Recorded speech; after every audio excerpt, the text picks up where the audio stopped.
Now just see the third slide. The Light of Asia, a brief summary. अब इसमें जो पूरी book है द लाइट ऑफ एशिया, यानी book the 1, book the 2, book the 3, 4, 5, 6, 7, 8 सब के बारे में यहाँ पे एक समरी दी है। अब ये एग्ज़ाम के लिए तुम्हारे कोई इतना ख़ास इम्पोर्टेंट नहीं है, लेकिन बुक द 3 जब पढ़ने जाओगे तो कम से कम उससे पहले क्या हुआ बुक द 1 में 2 में, तभी तो आपको 3 समझ में आएगी। आप इसलिए सिर्फ इस समरी को थोड़ा सा पढ़िए, फिर हम आपको बुक द 3 की समरी बता देंगे और उससे ये लेसन पूरा क्लियर हो जाएगा। और उसके बाद हम आपको टेक्स्ट भी बताएंगे।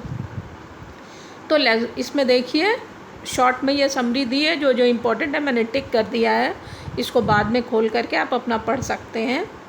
तो इसमें लिखा हुआ है there was a king name Shuddhodhana. Shuddhodhana नाम के एक राजा थे जो हिमालय के दक्षिण में रहा करते थे, उनका राज्य था वहाँ पे। उनकी रानी थी और उनके राज्य का नाम था कपिलवस्तु। उनकी रानी थी, उनका नाम था क्वीन महामाया।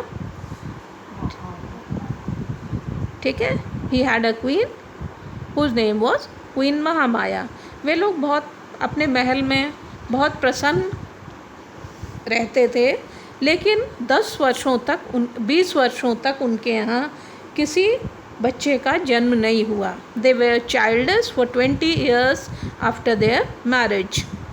फिर one day the queen dreamt about a star which came from the sky and just went into her वूम।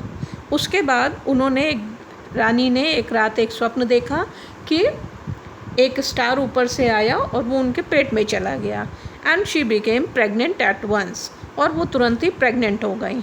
उन्होंने ये स्वप्न देखा and this dream proved true, ये सच भी हो गया। और रानी जो है शी बिकेम प्रेग्नेंट इमीडिएटली। तो the whole kingdom was overjoyed. All the people in the kingdom they were very happy, even king and queen and courtiers, राजा रानी मंत्रीगण सभी, everybody was very happy. Now they are going to get the prince of the kingdom. वो इसलिए खुश थे क्योंकि अब उनके राज्य को एक राजकुमार मिलने वाला था, या राजकुमारी जो भी है। तो इसलिए वे लोग बहुत ही खुश थे। उसी में अकॉर्डिंग टू द कस्टम, जो उस समय की प्रथा थी, उसके अनुसार the queen has to give birth to her child in her parents house. तो अकॉर्डिंग टू कस्टम के अनुसार जो है रानी को ये अपने मायके में जा कर के इस बच्चे को जन्म देना था। So when it was about time to give birth to a child, she was going to her parents house. वो अपने पेरेंट्स के घर जा रही थी। तभी रास्ते में बीच में एक लुम्बिनी जगह में, एक बहुत ही सुंदर गार्डन में, वे वहाँ पे फूल खिले हुए थे और वे लोग, जो रानी अपने पूरे लश्कर के साथ जा रही थी, वो वहाँ पे आराम करने के लिए थोड़ा रुक गई। She was resting there for the time being. और वहाँ बहुत सुंदर फूल खिले हुए थे। उन फूलों को तोड़ने के लिए जैसे ही उन्होंने हाथ बढ़ाया, वैसे ही she gave birth to a child. और उस यही चाइल्ड प्रिंस सिद्धार्थ के नाम से बाद में प्रसिद्ध हुए। इनका नाम बाद में प्रिंस सिद्धार्थ रखा गया। और इनका उस दिन का जो दिन था वो था 8 अप्रैल का दिन, 8 अप्रैल। जब किंग ने ये सुना, he was also overjoyed that now he has got a son. और उन्होंने प्रिंस का नाम प्रिंस सिद्धार्थ रखा, जिसका अर्थ होता है एवरी विश फुलफिल्ड, या the meaning of life is achieved. The meaning of life achieved, ये इसका अर्थ होता है। तो प्रिंस, चूँकि राजा इससे बहुत ज़्यादा खुश हुए, इसलिए उन्होंने ये नाम रखा। पूरे डेकोरेशन हुई, फेस्टिवल हुआ, पूरा सब कुछ जो है सेलिब्रेट किया गया in the most befitting manner. भाई इतने साल बाद राज्य को प्रिंस मिला है, तो जो उस तरीके का इतना भव्य समारोह जितना हो सकता था उतना राजा ने किया। फिर लेकिन क्या हुआ, 7 दिन बाद ही queen Mahamaya expired, queen Mahamaya मर गई। अब क्या हुआ, तो अब जब ऐसा हो गया, 7वें ही दिन मृत्यु हो गई, तो पूरे राज्य में दुख हो गया, सब लोग दुखी हो गए। फिर असित नाम का एक साधु, वो पहाड़ों से उतर करके, क्योंकि सभी साधु संत हिमालय के हिमालय में रहते होंगे और हिमालय वहीं पास में है, तो हिमालय से उतर करके, पहाड़ों से उतर के he came down to the palace of the king, वो राजा के महल में आए और फिर उसके बाद आकर के वहाँ उन्होंने एक प्रोफेसी करी, उन्होंने एक भविष्यवाणी की। He prophesied, what did he made the prophecy about the child, that उन्होंने ये प्रोफेसी करी कि prince if he remains in the palace after his youth, अपने यंग एज के बाद यदि वे महल में ही रुक जाते हैं, then he would rule over the 4 seas, तब वो 4 समुद्रों पर राज करेंगे, यानी बहुत बड़े राजा बनेंगे। बट लेकिन if he forsakes this kingdom, this worldly life, to embrace the religious life, then he would become a Buddha और द वर्ल्ड सेवियर। लेकिन अगर वो इस सांसारिक जीवन या अपने राज्य को छोड़कर चले जाते हैं और उच्च जीवन को अपनाने के लिए, रिलीजियस लाइफ को, धार्मिक जीवन को अपनाते हैं, तो वे बुद्ध कहलाएंगे और वे इस धरती के सेवियर कहलाएंगे, बचाने वाले कहलाएंगे, उद्धारक। शुरू में तो राजा इस प्रोफेसी को सुन के बहुत खुश हुआ, है ना, तो in the beginning he was very happy. पर जब उन्होंने सोचा कि अरे कहीं दूसरी तरह से ये भविष्यवाणी सच ना हो जाए, then he was worried. But when he thought about the other half of the prophecy, then he was worried. He was worried about his only son leaving the palace. Okay, इस बात से वे वरीड हो गए। फिर धीरे धीरे Prince महल में रहने लगे, and he grew and he was growing every day. Then at the age of 7 years, देखो यहाँ 7 साल की उम्र में, the king appointed Vishwamitra as his teacher, राजा ने विश्वामित्र को उनका टीचर अपॉइंट कर दिया। And the prince to get the possible education, best possible education, ताकि प्रिंस को बेस्ट पॉसिबल एजुकेशन मिल सके। And when Vishwamitra came to teach the Prince, he was amazed to see the knowledge this prince possessed। तो जब विश्वामित्र उन्हें पढ़ाने आए तो वे ये देखकर आश्चर्यचकित रह गए कि प्रिंस को तो इतना ज़्यादा पहले से ही आता है। He knows the languages, he knows the mathematics, he knows astronomy and he knows all other branches of knowledge.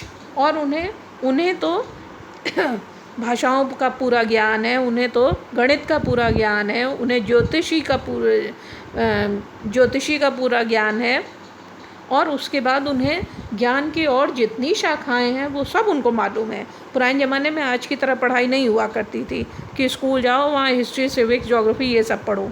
पुराने ज़माने के जो टीचर होते थे वो अपने आप को गुरु कहते थे, और उसके बाद वो गुरु को जितना आता होगा, उनको जो कुछ भी आता होगा, वो सब अपने शिष्यों को पढ़ा देते थे। तो इस तरीके से एक गुरु को हो सकता है कि उनको गणित ना आए, लेकिन फिर उनको भाषाएं आती हों, सब कुछ और बाकी दूसरी चीज़ें आती हों। लेकिन ऐसा नहीं था, पुराने ज़माने के गुरुजी भी फिर बड़े गुरुजी हुआ करते थे, इसलिए उन्हें सब कुछ आता था।